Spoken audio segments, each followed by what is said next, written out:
Welcome to the Oracle Scroll. My name is Kevin Walder and I am your host, and I invite you to join my guests and myself as we discuss all things metaphysical.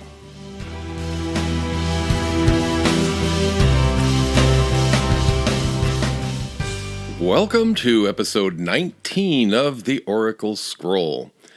Today we are going to talk about the Tower and what that Tower energy represents in the Major Arcana of the Tarot. And after that, we're going to discuss maybe even a hot button subject today on, are spiritual people allowed or entitled to a political opinion? I have some rather strong views on this, and I'd like to share them with you. And I would encourage any who have a comment or any kind of critique to please send me that note. I would love to discuss this subject a little further.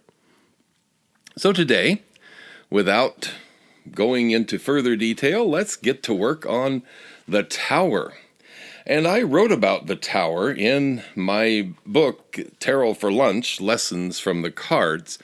And this is what I had to say. The Tower card is, again, one of the Major Arcana cards, which can easily be misinterpreted at first glance. It certainly means there is a change underway, or a change is imminent. And since it is of the Major Arcana family, it will often have a direct bearing on the overall spread, exerting a great deal of power. You may recall another card of change, the Wheel of Fortune, which denotes seasonal or constant change, but the Tower is quite different in its meaning. The Tower indicates change, massive change, on a complete or cataclysmic scale. The Tower is speaking to us of change on such a momentous scale that we may not recognize the person we are as we emerge from the cataclysm. An example of this kind of change would be leaving a job we have held for many years and deciding to sell everything we own to embark on a new endeavor in a new place where everything is unfamiliar.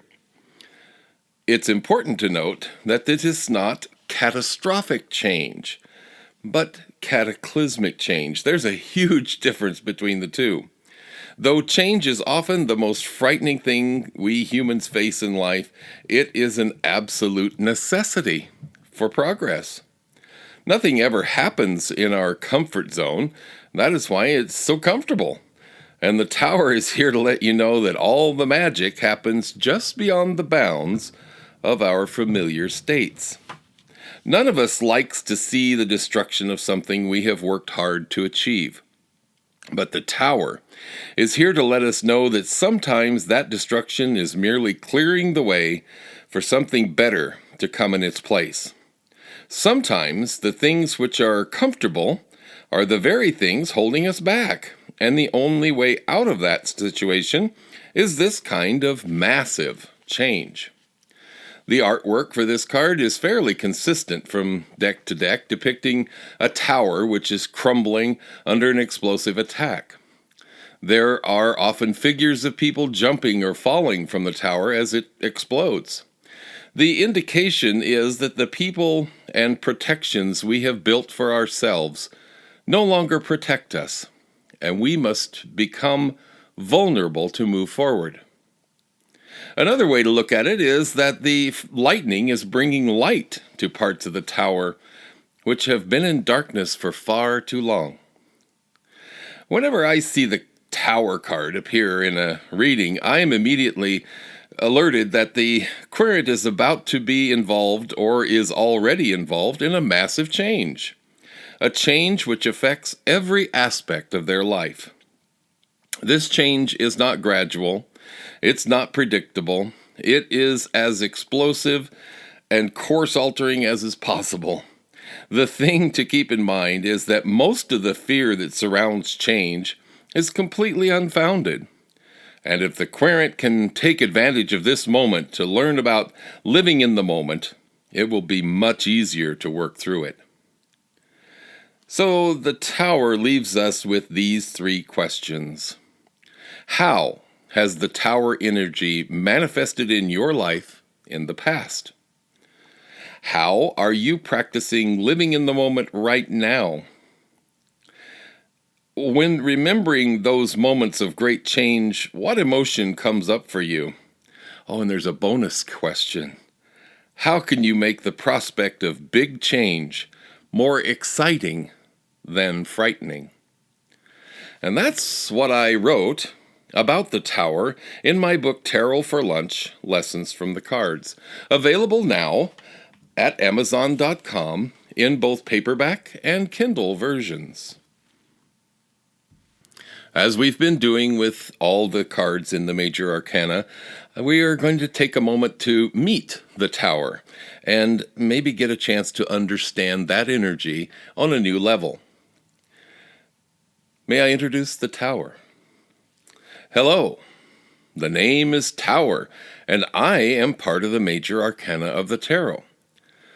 I can tend to be a little forceful, so please hear me out before passing judgment on my words or my actions.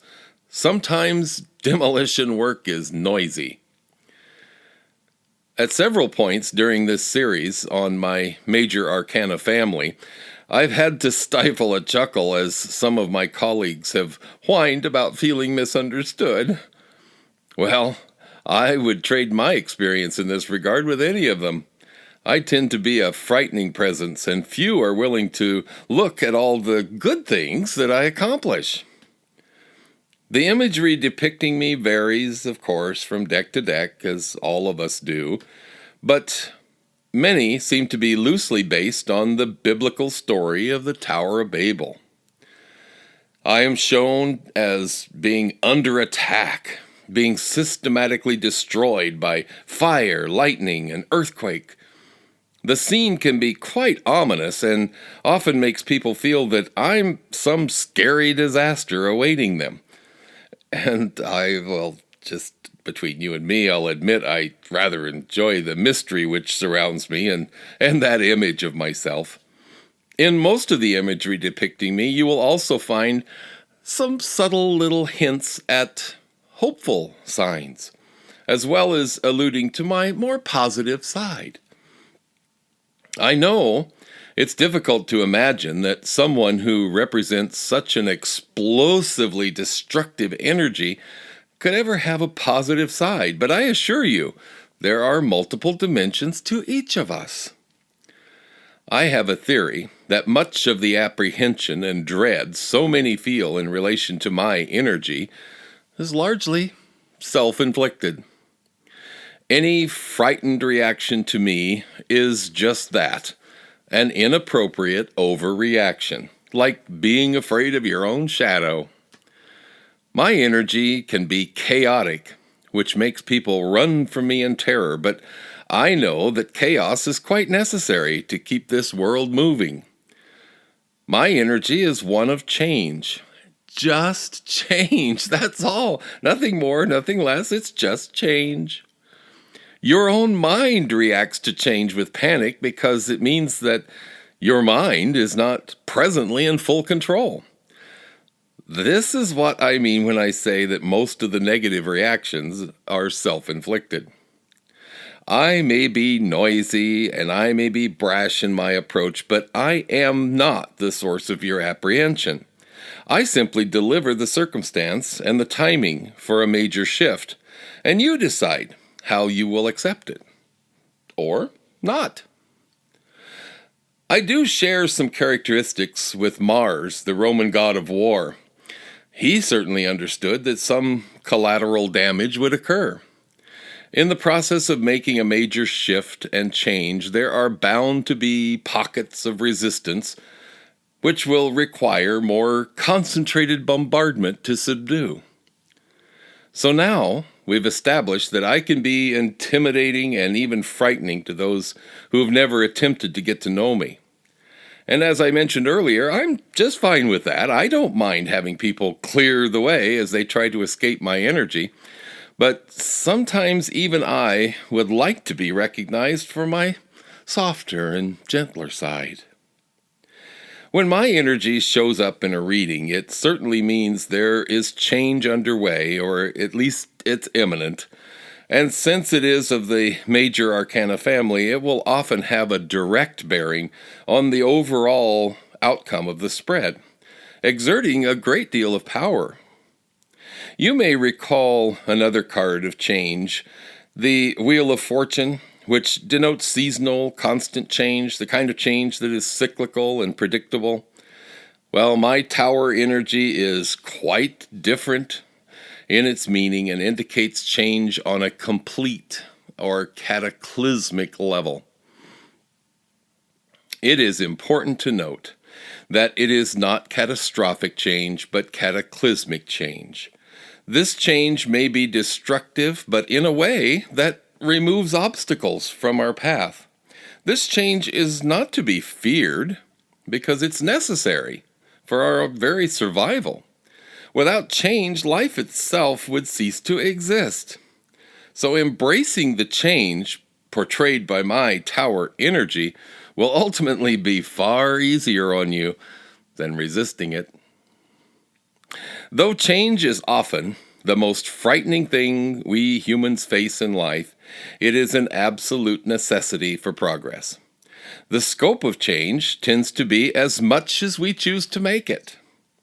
In other words, what is an earth-shattering change to one person may be just a minor speed bump to another. Perspective definitely plays a part in how a given change affects us. Some areas of life may have been concealed and protected from scrutiny and examination, but now, with the new exposure, these areas are subjected to new light, and we may be forced to reveal our true nature for all to see, perhaps for the very first time in our lives. As I see it, there are at least two ways of viewing my chaotic energy. There will almost always be an initial shock as I blast onto the scene. But what we do after that is most important, and it is all about attitude and belief. If you view me as a destructive force and a fear-inspiring catastrophe, then that will be your experience. That's exactly how I will appear to you. You will only experience losses and lack as a result of my work. However, if you bounce back from that initial shock with an attitude of ingenuity and survival, your experience will be quite different. Your experience will be one of discovery and innovation to which you may never have even been exposed without my chaotic energy opening the way for you. So watch for your new opportunities when you see me in your spread. I do, however, enjoy an element of surprise as well, so you never know when we'll get better acquainted. I thank you for having me here today, and I hope this short discussion has helped us both understand each other better. But my message is, let's rely on change being positive and motivational as we go forward. In the second segment of the Oracle Scroll, we take a subject that is lifted from current events and the news, perhaps, and take a look at it from a spiritual standpoint and see if we can understand it better. Today is perhaps maybe even a hot button, and it is one that I have personally wrestled with a bit, and I know many of my fellows in the spiritual community have wrestled with it as well. So I'm throwing this discussion open, and I hope to hear from listeners, and I hope to hear from you as to what your reaction, what your opinion is in this regard, and how. Don't just stop there, but tell us how you would handle it. Tell us how you would view it differently than perhaps I'm laying out for you here. So, the question today is, Are spiritual people permitted to be political? Is it possible to live your truth and still have and express political opinions? This is a question with which I have wrestled for some time. Those who know me personally know that I have very real political opinions, and I am usually not afraid to share them in the appropriate setting. Being of a certain age and having grown up during the civil rights movement of the 60s, I, like many other baby boomers, assumed that we had achieved a level of equality in this country. We mistakenly assumed that those tough battles had been fought and won, only to discover just lately how very wrong we were. Some will tell us to shine the light of love into the darkness of this modern world, and that is not bad advice. But does it really accomplish anything when you're fighting to halt the progress of repression, bigotry, and division? How do we go about honoring both sides of this argument? Is it the same energy that would be used to call out hateful speech and bigotry as it is to spread that division in the first place? I've spoken before about my own diverse family and how the policies and implied threats of the current administration could affect my family and myself. So you can be assured that it is often a struggle to remain civil when you're being told that your child, your grandchild, or even your spouse do not deserve the opportunities we often take for granted as Americans. It finally dawned on me that all the anger and all the outrage that is aimed at the current administration could be, not that they haven't earned it, but it could be somewhat misplaced. They may only be the messenger who stands holding the giant mirror that confirms how vile we are, even now, in 2018 as a society. We have demonstrated clearly that we have actively refrained from learning anything in the past 50 years. Now, I'm not saying that we should give this current administration a free pass and not hold them accountable, but remember that they would not be in the position they currently occupy without the support, whether it's active or complacent support, but support nonetheless of millions of our fellow citizens. If we refuse to get involved, to vote, participate in our own life and happiness, then we are inactively supporting the oppressors. What would have happened if those ancestors and forebearers who came to this country with very little, not even speaking the language, had approached our border and been unceremoniously sent packing back to Europe?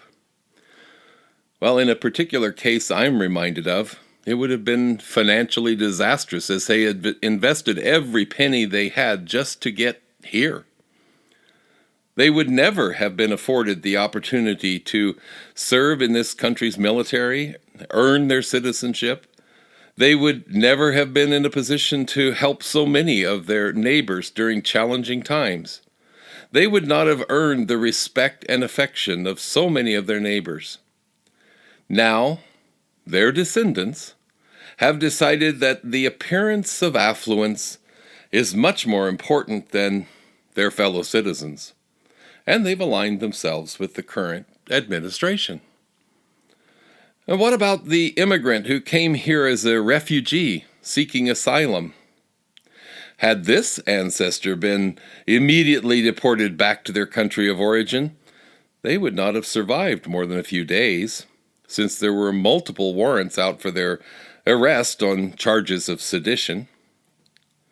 The question we all have to ask ourselves, and we have to be brutally honest in our assessment, This is the question: is our current attitude toward this situation displaying our depth of compassion or our depth of complacency?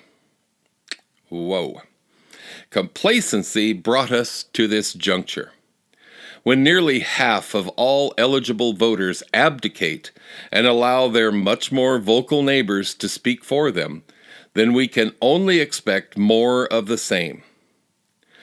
When another percentage of the voters cast protest votes, those are votes for the current regime.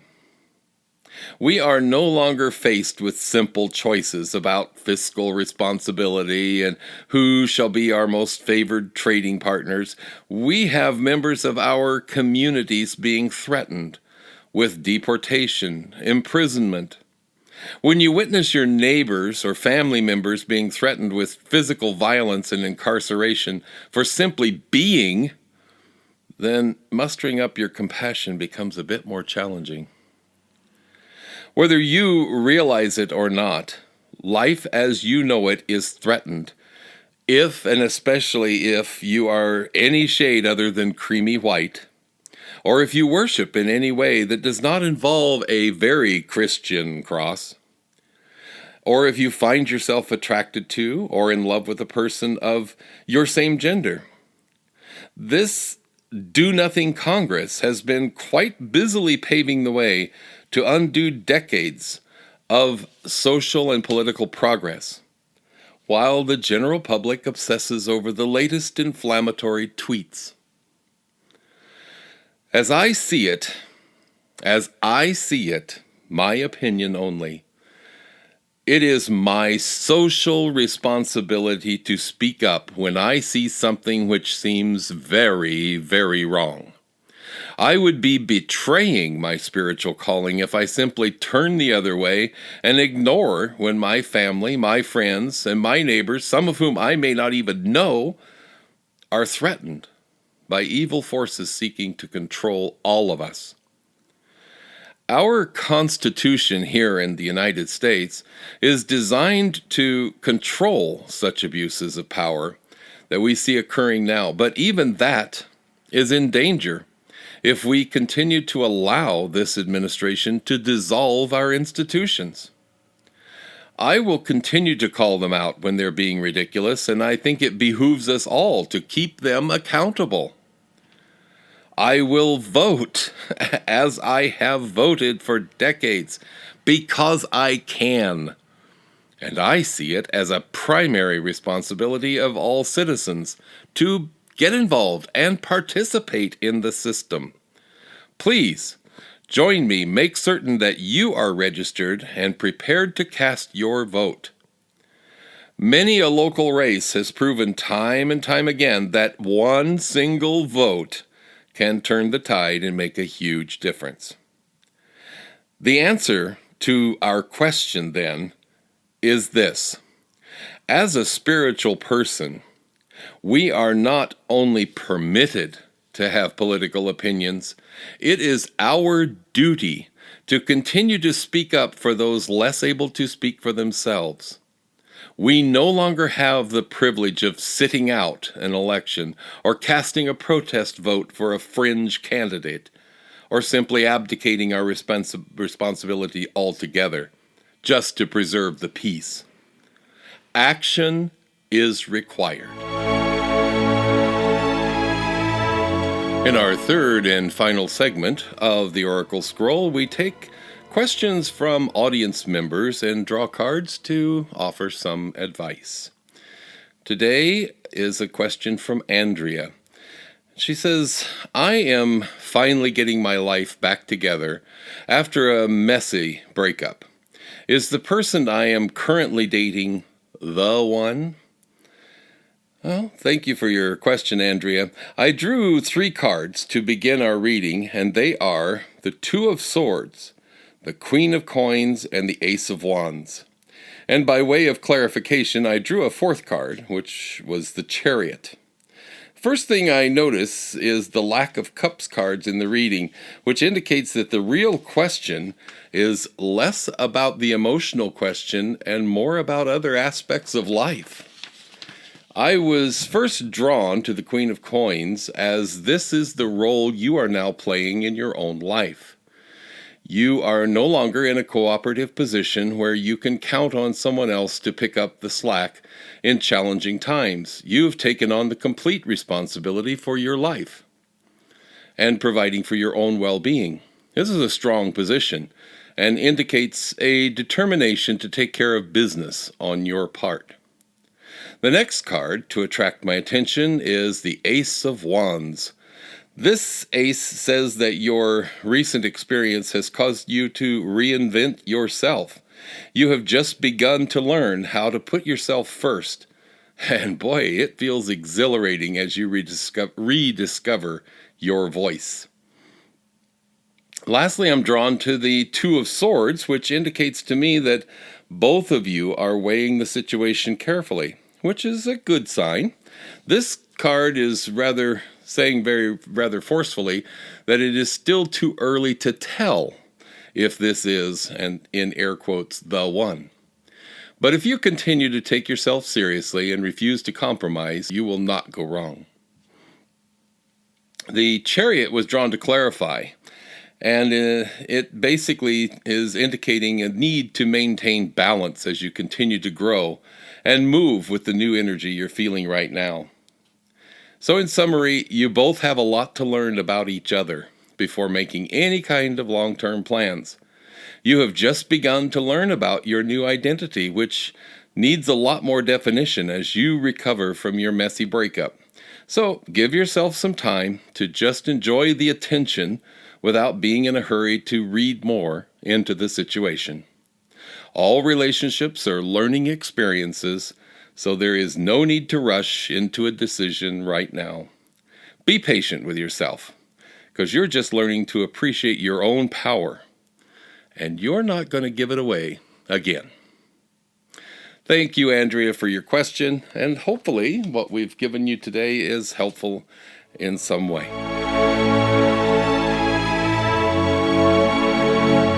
This brings us to the conclusion of episode 19, and we'd like to thank you for joining us.